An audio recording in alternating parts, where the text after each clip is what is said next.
Nahdlatul Ulama ini adalah organisasinya ulama Ahlus Sunnah wal Jamaah di Indonesia.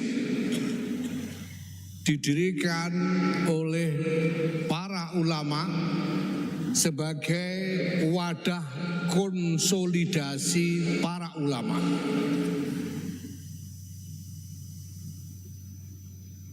Maka Nahdlatul Ulama ini bukan sekedar kumpulan penganut mazhab saja.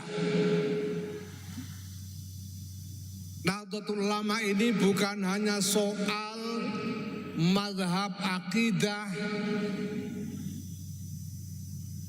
mengikuti Imam Abul Hasan Al-Asy'ari dan Imam Abu Mansur Al-Maturidi saja. Bukan hanya soal mazhab fikih, mengikuti empat mazhab saja. Bukan hanya soal mazhab tasawuf, mengikuti Imam Abu Hamid Al-Ghazali dan Imam Al-Junaid Al-Baghdadi saja. Tetapi lebih dari sekedar mazhab, landasannya jelas mazhab, yaitu mazhab Ahlus Sunnah wal Jamaah. Tapi lebih dari itu, Nahdlatul Ulama ini adalah harokah. Nahdlatul Ulama ini adalah gerakan para ulama.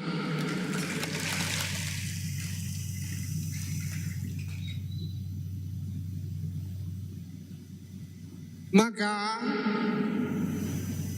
Bapak Ibu sekalian yang saya hormati, kehadiran dan wujud dari Nahdlatul Ulama ini adalah cerminan dari kiprah para ulama itu sendiri. Maka apabila kita ingin memahami Nahdlatul Ulama, kita perlu memahami juga landasan-landasan kiprah, sikap, tekad, dan keyakinan dari para ulamanya. Jelas bahwa para ulama yang mendirikan Nahdlatul Ulama ini adalah ulama-ulama dari mazhab Ahlus Sunnah wal Jamaah. Sebagaimana yang dengan sangat tegas dinyatakan oleh Hadratus Syekh Kiai Muhammad Hasyim Asy'ari di dalam seruannya, ketika beliau mengatakan min ahli sunnati wal jamaah, min ahli madzahibil a'immatil arba'ah. Ini seruan Hadratus Syekh Kiai Muhammad Hasyim Asy'ari. Yang diajak adalah para ulama dan para sadah yang bertakwa, yang berasal dari ahli sunnah wal jamaah, yang di dalam syariat mengikuti mazhab 4: Maliki, Hanafi, Syafi'i, dan Hambali. Antum wa man tabi'akum minal fuqara wal aghniya wad du'afa wal aqwiya. Anda semua, wahai para ulama dan para sadah yang bertakwa, dan pengikut-pengikut Anda, mereka yang miskin, yang lemah, mereka yang kaya, mereka yang lemah, mereka yang kuat, semuanya mari ila hadhil jam'iyah al-mubarakah,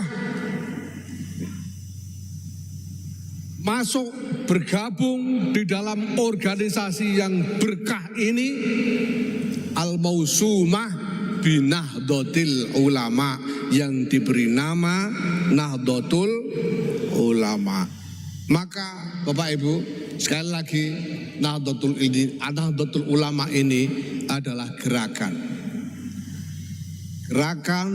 yang mewujudkan apa yang menjadi kiprah menjadi wazifah, menjadi tradisi dari para ulama. Para ulama kita ini, pertama, mereka bukan hanya para pengabdi ilmu saja. Para ulama ini bukan hanya khuddamul ulum, bukan hanya orang-orang yang bertekun dengan ilmu-ilmu saja, tetapi para ulama kita sejak ratusan tahun, bahkan jauh sebelum Nahdlatul Ulama sendiri didirikan, telah menjalankan peran riayatul ummah, peran untuk mengasuh umat, peran untuk mendampingi umat, peran untuk mengayomi umat. Ini sesuai dengan candra para ulama bahwa mereka itu yanzuruna ilal ummah bi'ainir rahmah. Para ulama ini memandang umat ini dengan cara pandang rahmah, dengan cara pandang yang penuh kasih sayang, dengan cara pandang yang siap untuk mengambil tanggung jawab, mengupayakan maslahat bagi umat. Ini para ulama kita. Nah, ketika kemudian mereka berkonsolidasi, bergabung dalam organisasi Nahdlatul Ulama ini, maka para ulama mulai berpikir tentang gerakan yang sistematis dalam cakupan yang luas, dalam cakupan yang bukan hanya di lingkungan masing-masing orang per orang ulama itu saja, tetapi dalam cakupan Indonesia. Nah, kita semua ini, Bapak Ibu sekalian, para pengabdi Nahdlatul Ulama, kader-kader Nahdlatul Ulama ini adalah santri-santrinya ulama. Santri-santrinya ulama. Kewajiban santri adalah pertama-tama membantu kiainya di dalam menjalankan tugas-tugas. Kalau kiai mengajar, kita santri tekun mendengarkan ajaran-ajarannya. Kalau kiai bekerja untuk masyarakat, kita santri-santri siap sedia menyingsingkan lengan baju untuk membantu kiai-kiai kita.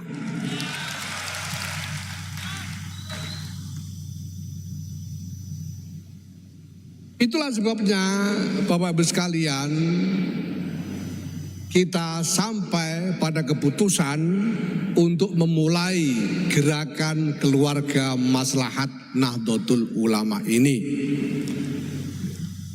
Karena keluarga-keluarga di dalam masyarakat inilah yang selama ini menjadi keprihatinan, menjadi perhatian dari para ulama kita. Karena para ulama kita mendambakan kemaslahatan bagi umat ini. Dan kemaslahatan umat secara keseluruhan harus dimulai dari kemaslahatan keluarga. Masyarakat tidak akan maslahat kalau keluarga-keluarganya tidak maslahat. Masyarakat hanya bisa sejahtera kalau keluarga-keluarganya sejahtera.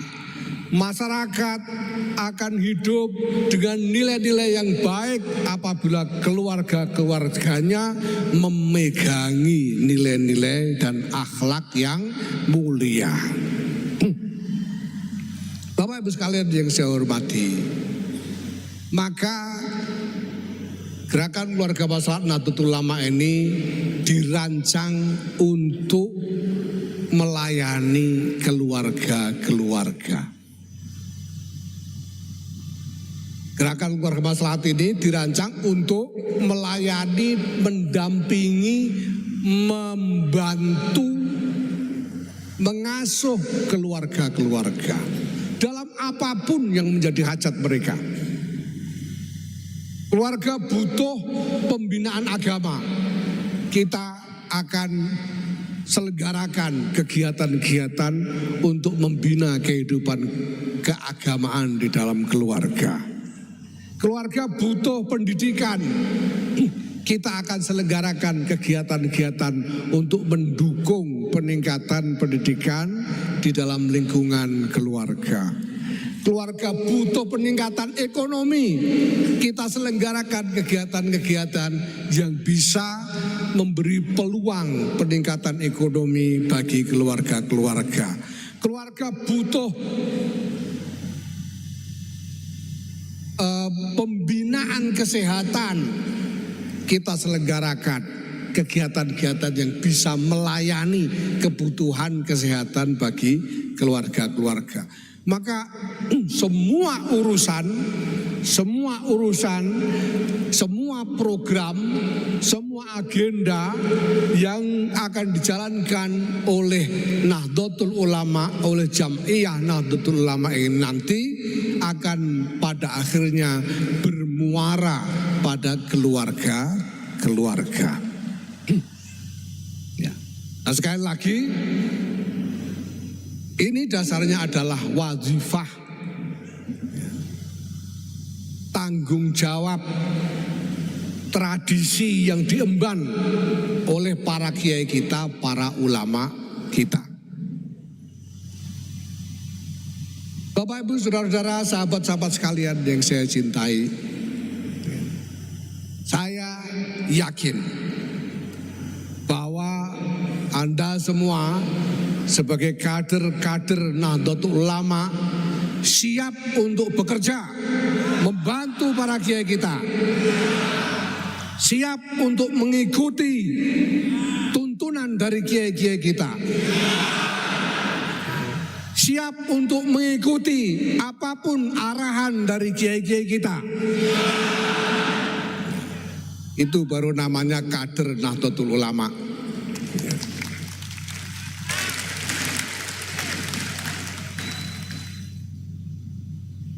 Kenapa kita mengikuti kiai-kiai kita?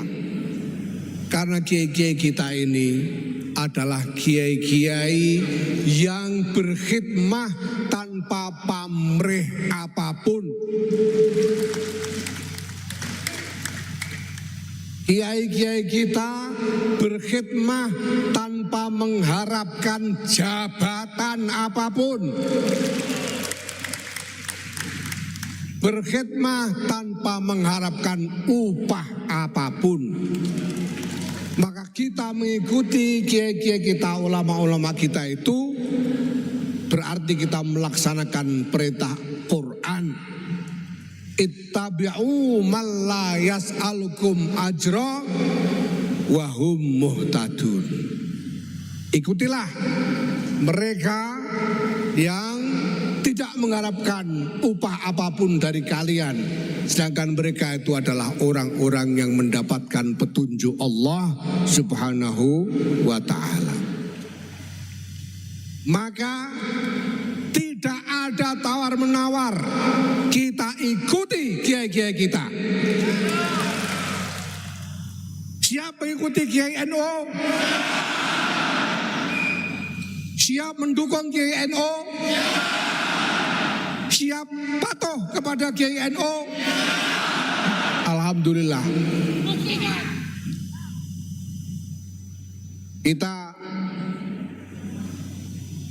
Saya perlu penegasan tentang ini karena kita akan segera memasuki masa-masa ketika kesetiaan kita, tekad kita, baiat kita sebagai kader akan diuji oleh sejarah.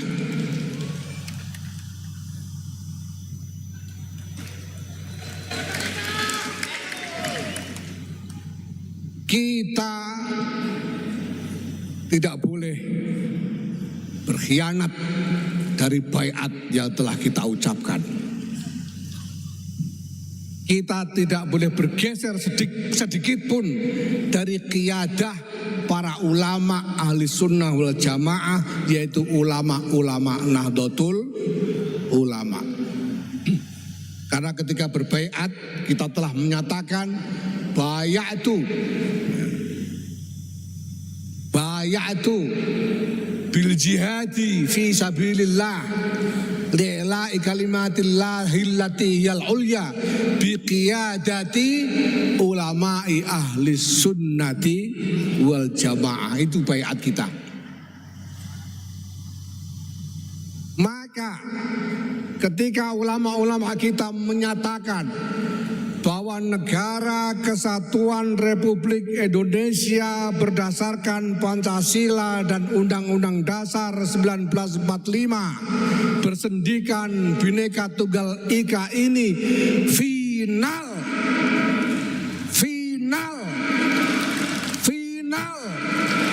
Kita tidak boleh melirik apapun selain itu.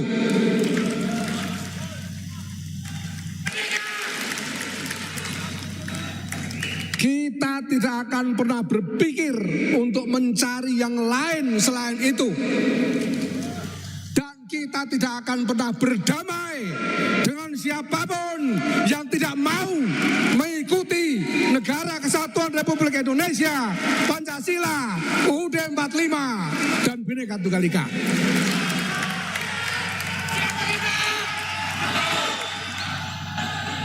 Tidak demi apapun.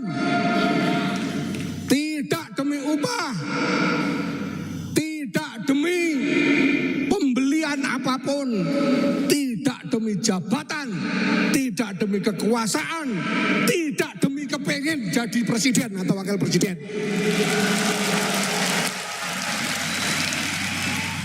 Tidak ada tawar-menawar. Ini yang pertama. Yang kedua, Bapak Ibu sekalian, kiai-kiai kita telah mengajarkan bahwa di dalam berkhidmah ini kita harus ikhlas. Kita harus ikhlas. Itu adalah ajaran dari kiai-kiai kita. Tetapi kiai-kiai kita juga mengerti, memahami bahwa ikhlas itu tidak mudah. Ikhlas itu tidak mudah. Karena untuk bisa ikhlas lillahi ta'ala, ikhlas karena Allah semata,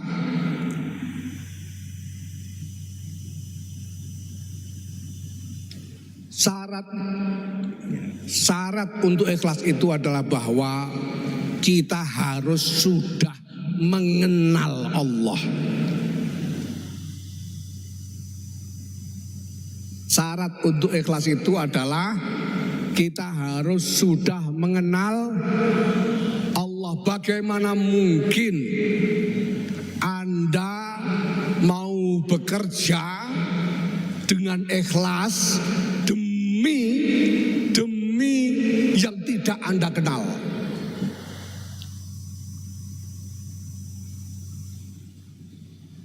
Kalau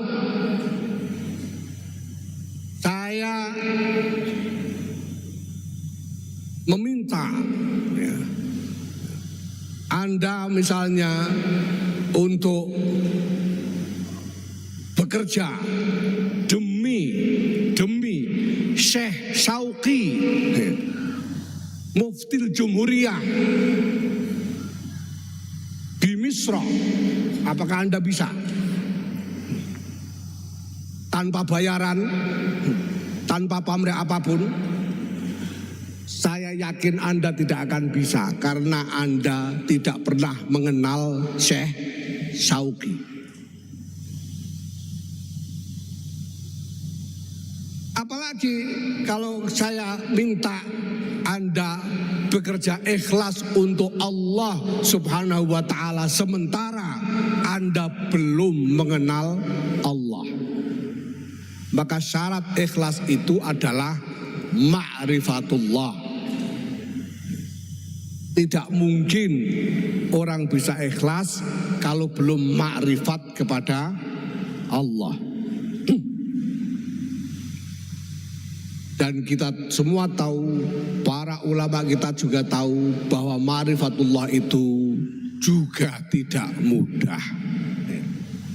Perlu pergulatan lahir batin yang lama untuk bisa mencapai makom ma'rifatullah. Untungnya Bapak Ibu sekalian, untungnya kita juga diajarkan tentang wasilah, tentang tawassul.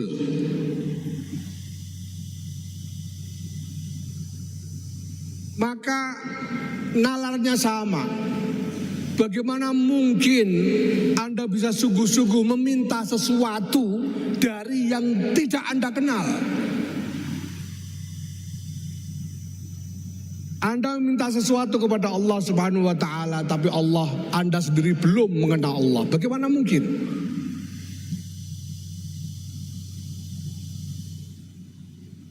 Tetapi ulama-ulama kita mengajarkan tawassul.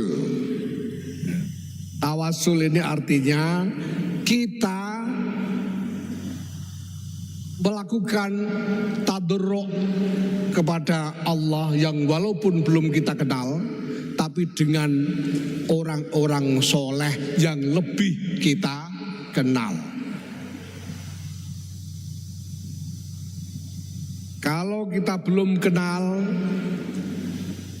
kepada Allah, sehingga harapan terkabulnya doa itu tidak terlalu besar, kita bisa minta tolong kepada Kiai Abun Bunyamin untuk memintakan buat kita kepada Allah. Ya. Nah, demikian juga ikhlas. Kalau ada di antara kita yang belum mencapai makom ma'rifatullah sehingga belum bisa ikhlas lillah, mari kita ikhlas untuk berkhidmah kepada kiai-kiai kita yang sudah kita kenal.